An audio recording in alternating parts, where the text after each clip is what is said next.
Hello.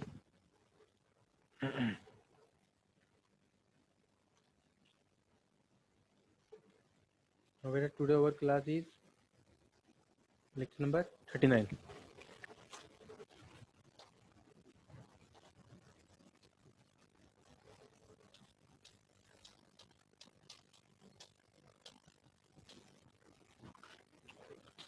Our topic is series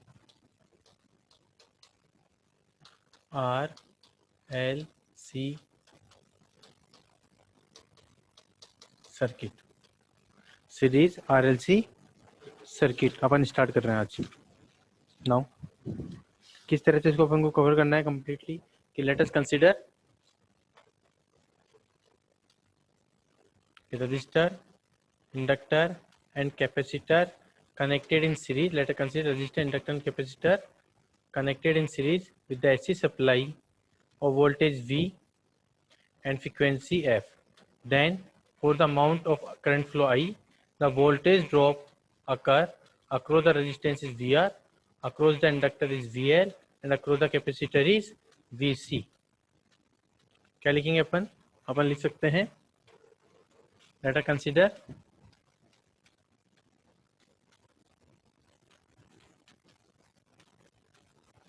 a series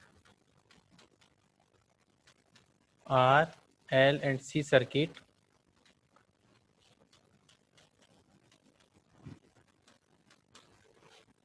now after the flow of current I,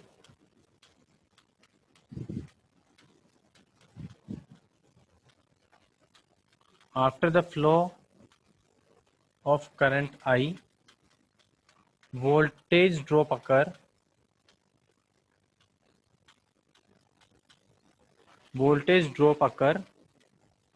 across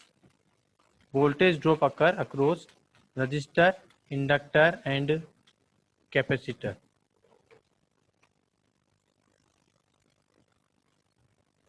Now from the circuit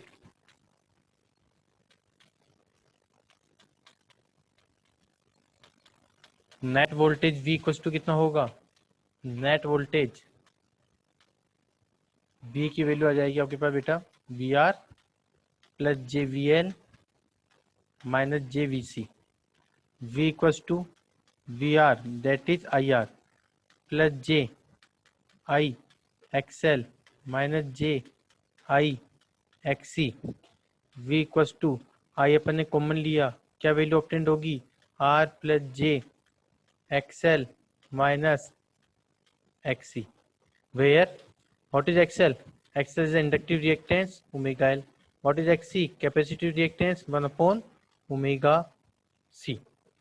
और ये पूरी value किसको represent कर रहा है आपके इम्पीडेंस को, that is V equal to I Z. What is Z? Z is the impedance of the circuit. Z यहाँ पे क्या है आपके इम्पीडेंस ऑफ द सर्किट है। तो आपके पास इम्पीडेंस की वैल्यू क्या हो जाएगी यहाँ पर इन द सीरीज RLC सर्किट में,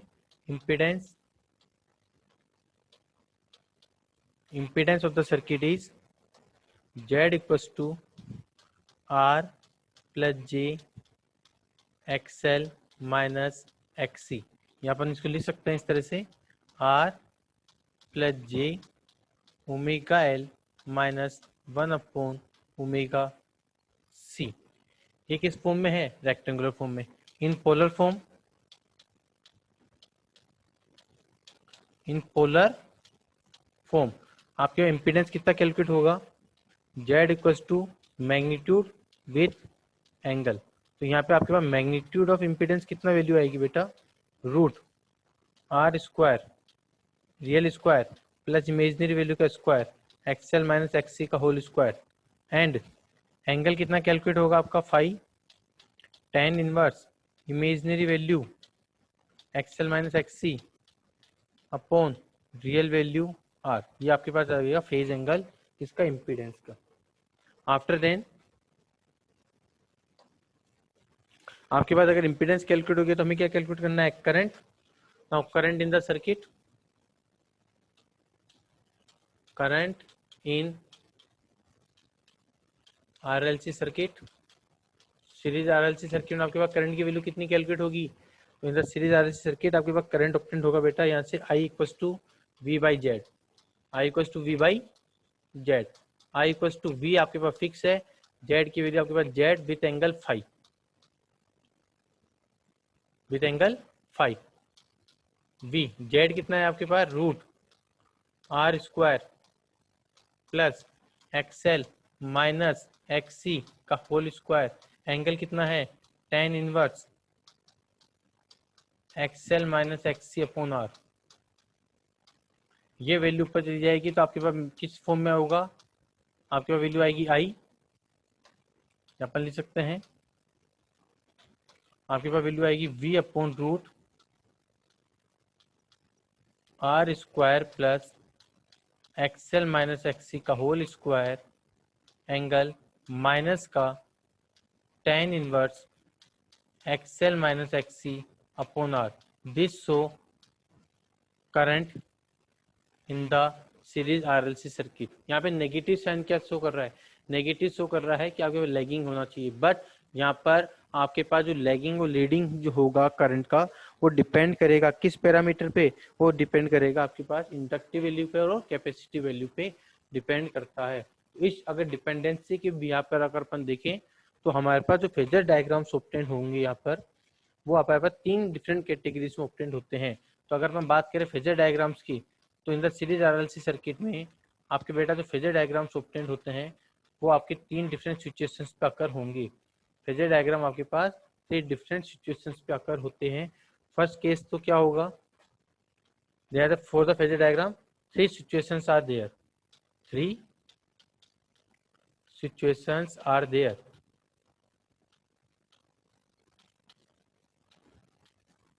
फर्स्ट क्या होगा, if XL is greater XL, या तो इंडक्टिव रिएक्टेंस की वैल्यू हाई हो किससे, कैपेसिटिव रिएक्टेंस से आपके पास हाई हो, दैट इज अब हम बोल सकते हैं इंडक्टिव वोल्टेज की वैल्यू हाई हो किससे, कैपेसिटिव वोल्टेज से। सेकेंड सिचुएशन क्या होगी कि आपके पास if XL is lower then XC, XL की वैल्यू लो हो एक्सी से, दैट इज आप बोल सकते हो कि वीएल की वैल्यू लो हो किससे, वीसी से। और in the third case if XL is equal to XC. ये तीन डिफरेंट सिचुएशंस आपके पास ऑब्टेंड होती है for the phasor diagrams in series RLC circuit में। ये बड़े इंपॉर्टेंट कैटेगरी में है।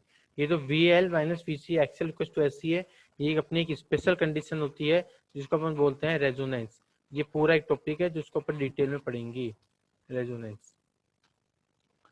अब देखो अगर अपन बात करें फेजर डायग्राम्स बनाने की तो डिफरेंट डिफरेंट सिचुएशंस पे है। फर्स्ट अपन सिचुएशन लेते हैं if XL is greater XC, एक सिचुएशन अपन लेंगे। Second if XL is less than XC, और थर्ड सिचुएशन होगी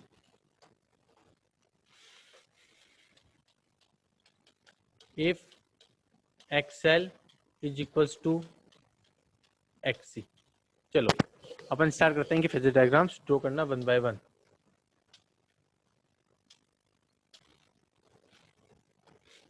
फर्स्ट सिचुएशन ले रहे अपन when the XL is greater XC, when the XL is greater XC that is VL is greater VC, that is VL is greater VC, that is VL is greater VC. क्या बोला first case में, if XL is greater XC that is VL is greater VC. अब देखो अगर हमको phasor diagrams की बात करें तो ये कौन सा सर्किट है, सीरीज सर्किट है। Due to the series circuit ये आपके रियल एक्सिस, ये आपकी होगी इमेजिनरी एक्सिस। इमेजिनरी एक्सिस की बात करें तो प्लस जे एंड माइनस जे। अब यहां देखते हैं अगर सीरीज सर्किट है तो डेफिनेटली करंट जो है आपका वो कांस्टेंट है। तो in the series circuit current को हम लेंगे ऐसे reference phase, that is current is I is the reference phase. Now अब वोल्टेज की बात करते हैं तो in the case of the voltages, first one the voltage drop across the resistor in the same phase of the current that is the V R. अब यहाँ देखिए आपके पास कि यदि एक्सएल की वैल्यू ग्रेटर एक्सी से तो डेफिनेटली इंडक्टिव कैपेसिटेंस की वैल्यू हाई होगी as compare to the capacitive reactance. तो इंडक्टिव रिएक्टेंस की वैल्यू मैंने हाई ड्रॉ करी JVL, एंड कैपेसिटिव रिएक्टेंस की वैल्यू अपन ने लो ड्रॉ कर दी माइनस का JVC। नाउ अब हमें करना क्या है, हमारा मेन टास्क क्या है, नेट वोल्टेज ऑब्टेन करना। और नेट वोल्टेज का एक्सप्रेशन क्या होता है, V equal to VR plus JVL minus JVC। तो सबसे पहले हम क्या करते हैं, इन दोनों का रिजल्टेंट निकाल लेते हैं इमेजिनरी एक्सिस वैल्यूज का। आफ्टर देन हमारे पास क्या वैल्यूज आ जाएगी, देखो यहाँ से real axis, that is this is my imaginary axis,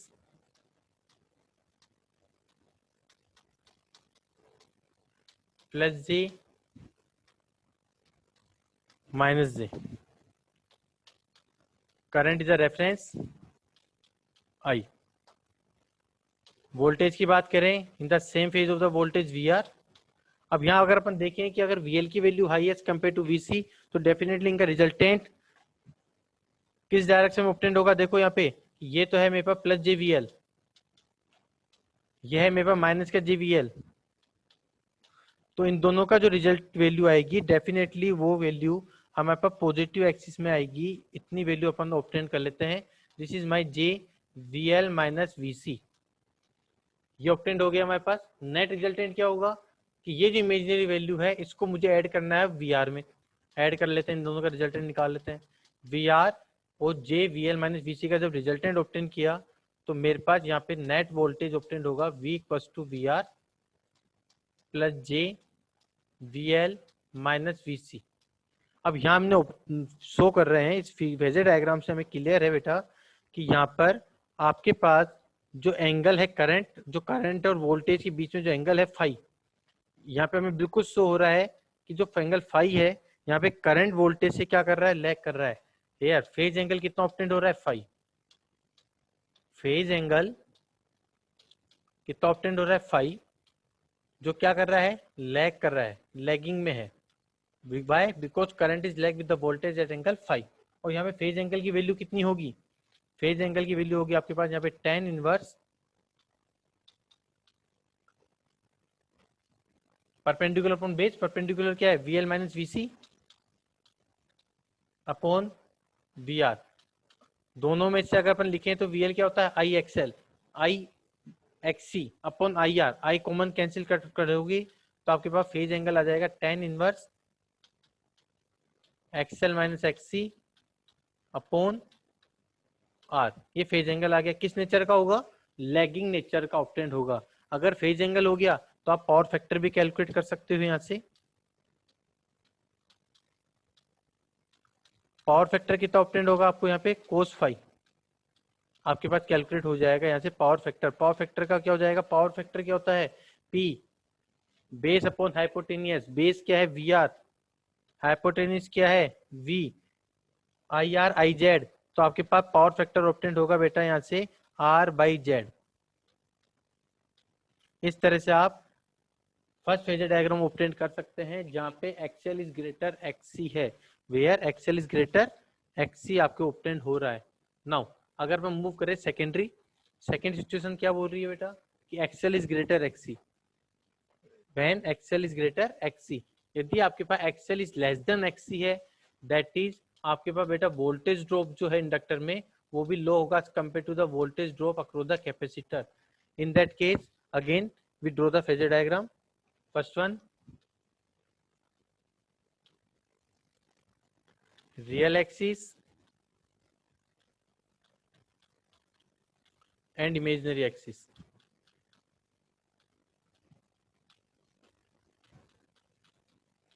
Plus J minus J। Due to the series circuit, we taken the current as a reference phasor। तो current को हमने लिया ऐसे reference I। Now voltage drops calculate करते हैं across the register. In the case of the resistor, voltage and current are in the same phase, that is voltage and current are in the same phase is VR।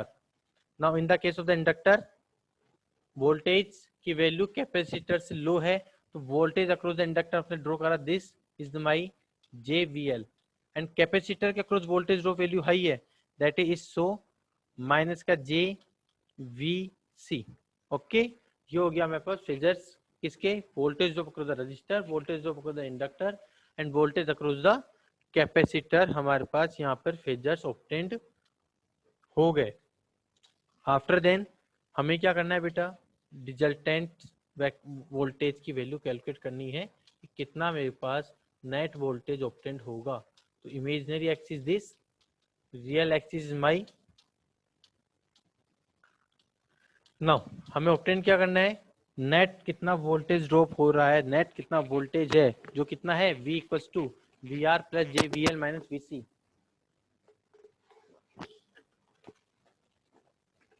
तो सबसे पहले current as a reference, voltage V are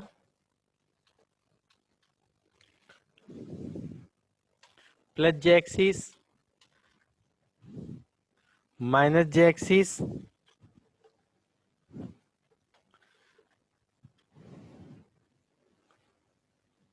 minus J V S V C and only plus J V L. Now अब अगर हम बात करें यहाँ पे सबसे पहले रिजल्टेंट में इमेजिनरी एक्सिस के रिजल्टेंट्स को कैलकुलेट करें, तो यहाँ पे वीसी जो नेगेटिव इमेजिनरी एक्सिस है उसकी वैल्यू हाई है as compare to the positive axis से। तो हमारे पास यहाँ पे रिजल्टेंट, इन दोनों का रिजल्टेंट कितना होगा इमेजिनरी वैल्यूज का, यह वैल्यू होगी जिसकी वैल्यू क्या होगी, J V L minus V C, और वीसी की वैल्यू हाई है तो डेफिनेटली नेगेटिव एक्सिस पे ऑब्टेन्ड हो जाएगा।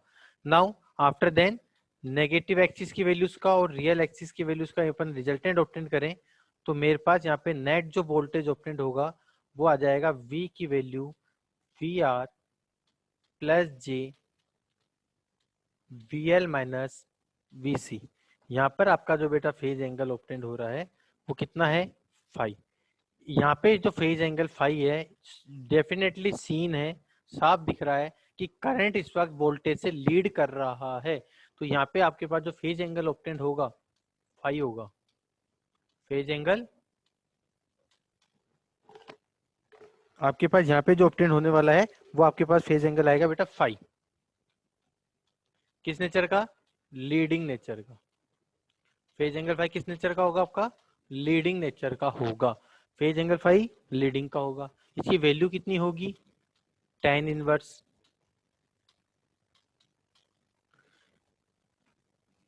Perpendicular from base. परपेंडिकुलर क्या है, VL minus VC upon R, VL minus VC upon R, बिल्कुल वही चीज चली जाएगी।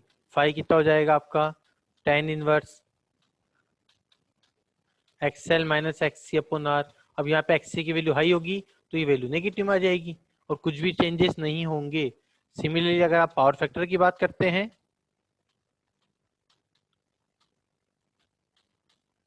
तो बेटा पावर फैक्टर आपका है कोस फाई, क्या हो जाएगा, पर बेस अपॉन हाइपोटेनियस, बेस क्या है VR, हाइपोटेनियस क्या है V, दैट इज आपके पास यहाँ पे बेटा पावर फैक्टर ऑब्टेंड हो जाएगा सिंपल R/Z। इस तरह से आप कैलकुलेट कर सकते हैं फेजर डायग्राम से phase angle and power factor. वो जो थर्ड सिचुएशन है, if XL is equal to XC, तो इस पर्टिकुलर सिचुएशन में देखो वी नो इंपीडेंस की वैल्यू क्या होती है आपके पास, impedance is Z equal to R plus j XL minus XC। और यहाँ पर आपको XL और XC की वैल्यू क्या गिवन है, इक्वल है। XL की वैल्यू XC के इक्वल है। अगर XL की वैल्यू XC के इक्वल है दैट इज R की वैल्यू हो गई, Z की वैल्यू हो गई R के equal, that is pure resistor. Means if the net impedance of the RLC circuit is replaced with the single resistor only, then this condition is known as resonance condition. This condition is known as resonance condition. This condition is known as resonant condition. और इस resonant condition को अपन बेटा detail में पढ़ेंगे, पूरा एक अपना एक टॉपिक है रेजोनेंट कंडीशन कि रेजोनेंस कंडीशन क्या होता है, किस फ्रीक्वेंसी पे होता है, इसका क्वालिटी फैक्टर क्या है, बैंडविड्थ क्या है, रेजोनेंट कर्व क्या होते हैं, और इनके भी न्यूमेरिकल्स देखेंगे। तो अपन आज अपने ये अपना कंप्लीट हुआ आरएलसी सर्किट। अब अपन कल से पहले इसकी न्यूमेरिकल्स देखेंगे, आरएलसी सर्किट पे बेस्ड न्यूमेरिकल्स या एसी एनालिसिस एसी सर्किट पे बेस्ड अपन न्यूमेरिकल्स करेंगे कोई 4 या 5 डेज तक कंटिन्यू। आफ्टर दिन पे अपन रेजोनेंस करेंगे। इस तरह से अपन को इसको कंप्लीट करना है। ओके।